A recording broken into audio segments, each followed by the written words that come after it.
Assalamualaikum warahmatullahi wabarakatuh. Saya Najma Malika Aprilia dengan NIM 210102173. Pada video kali ini akan menjelaskan mengenai finalisasi dan demo proyek mata kuliah perancang analisis dan algoritma permainan Android. Yang pertama adalah inisialisasi Pygame. Kode Pygame init digunakan untuk menginisialisasi library Pygame. Selanjutnya, variabel-variabel seperti window width dan window height digunakan untuk mengatur lebar dan tinggi jendela permainan. Fungsi Pygame display set mode digunakan untuk membuat jendela permainan dengan ukuran yang telah ditentukan. Fungsi Pygame display set caption digunakan untuk memberikan judul pada jendela permainan. Kode Pygame display set icon digunakan untuk mengatur icon permainan. Yang selanjutnya adalah variabel global. Beberapa variabel global didefinisikan seperti cell size yang merupakan ukuran sel pada peta, droid radius yang merupakan separuh dari ukuran sel, dan red, green, dan teal yang merupakan kode warna dalam format RGB. Variabel pause digunakan untuk menandai status permainan di jeda atau tidak. Selanjutnya adalah variabel global peta. Variabel map width dan map height digunakan untuk menghitung lebar dan tinggi peta dalam satuan sel berdasarkan ukuran jendela. Variabel map grid merupakan representasi peta dalam bentuk matriks dengan ukuran map width kali map height. Setiap elemen pada map grid bernilai 0 atau 1, dengan 0 mengindikasikan sel kosong dan 1 mengindikasikan hambatan atau tembok. Selanjutnya adalah fungsi menggambar droid merah dan droid hijau. Fungsi draw red droid dan draw green droid digunakan untuk menggambar droid pada jendela permainan. Fungsi ini menggunakan Pygame draw circle untuk menggambar bahwa menandakan bahwa droid tersebut berbentuk bulat di posisi yang sesuai. Selanjutnya adalah fungsi untuk menampilkan pesan ketika droid merah menemukan droid hijau.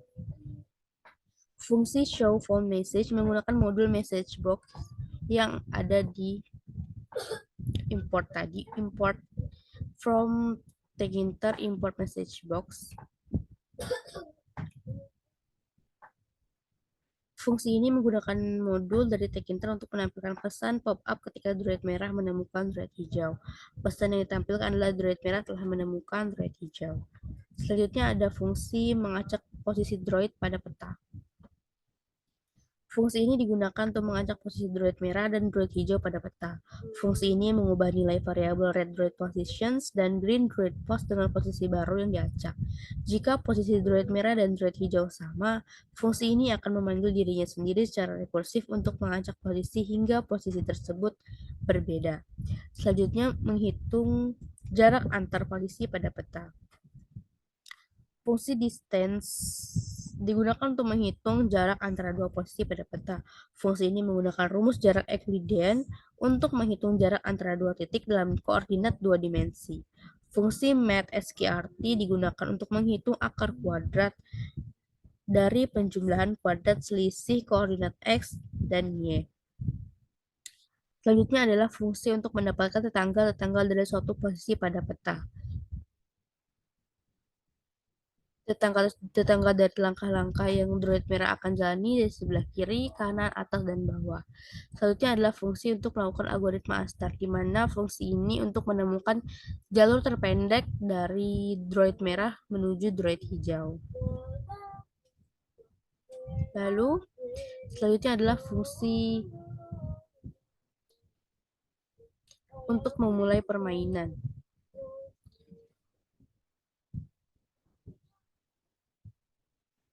Dengan jeda 0,1 detik. Selanjutnya adalah fungsi untuk mengacak peta, menambah droid, menghapus droid, mengacak posisi droid, untuk mengacak posisi droid merah dan droid hijau, untuk keluar dari permainan dan menampilkan jendela GUI. Di sini menggunakan library trading, di mana trading ini merupakan konsep dalam pemrograman yang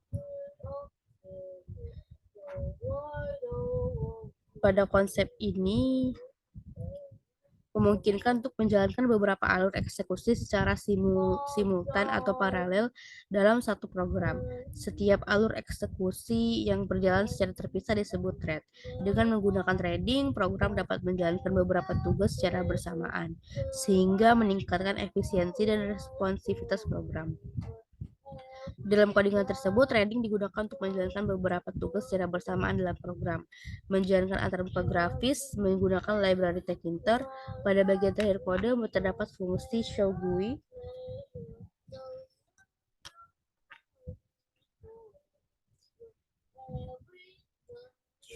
yang menampilkan jendela GUI menggunakan Tkinter. Namun, Tkinter memerlukan jalur eksekusi yang terpisah untuk menangani antarmuka grafis, agar tidak mengganggu alur utama permainan yang berjalan di dalam game loop. Oleh karena itu, dilakukan threading untuk menjalankan fungsi show GUI pada thread yang berbeda. Baiklah, kita coba run gamenya.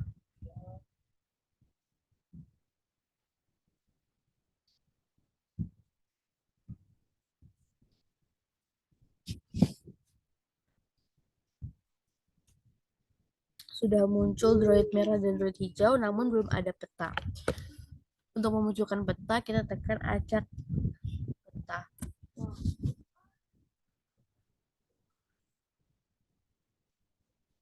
Peta tersebut sudah muncul. Namun posisi droid merah dan droid hijau ada yang di tembok dan ada yang di jalur. Kita coba acak posisi droid hijau.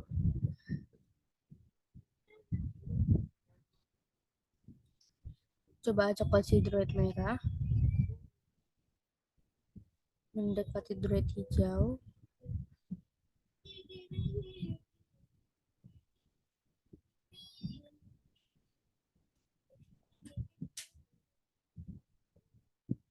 Tambah droid merah.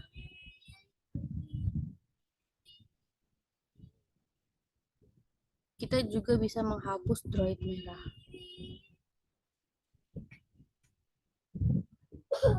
Kemudian ajak droid merah lagi untuk memunculkan droid tersebut. Mulai. Droid merah telah menemukan droid hijau. Dalam proses menemukan droid hijau ini, droid merah menambah droid dalam perjalanannya menemukan droid hijau. Kekurangan dalam game yang telah saya buat adalah kurangnya algoritma penghindaran pada droid hijau, tombol pause dan keluar yang tidak berfungsi, dan pergerakan droid merah yang menambah droid saat menemukan droid hijau tidak bergerak sendiri. Kita coba acak peta lagi. Dan kemudian acak droid. Jika droid merah diacak, maka akan kembali berjumlah 1. Acak droid hijau.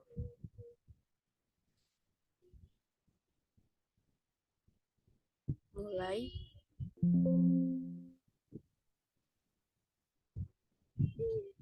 Dapat terlihat bahwa droid merah tidak menembus tembok berwarna teal tersebut. Sekian presentasi dari saya. Terima kasih. Assalamualaikum warahmatullahi wabarakatuh.